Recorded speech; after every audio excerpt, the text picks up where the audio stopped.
Hi friends, my name is Raj and you are watching TechWhite. So in this video I will show you how to fix this automatic repair error on Windows 10. So let's start. First go to advanced option. Now go to troubleshoot. Now go to advanced options. Now go to command prompt. Now you have to type a command here, sfc space /scan now, and press enter to scan.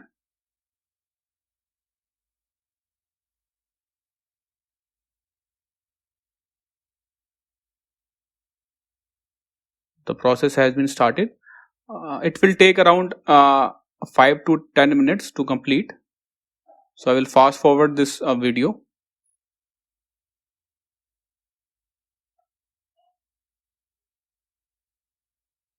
So that's it. Process has been completed.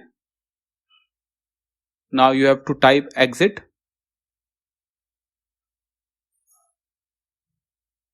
Now go to continue. Click on continue.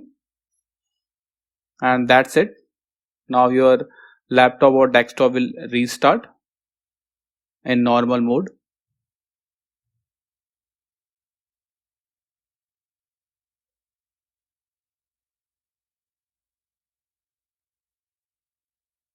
So the issue has been solved now. Thank you. Thanks for watching TechWhite.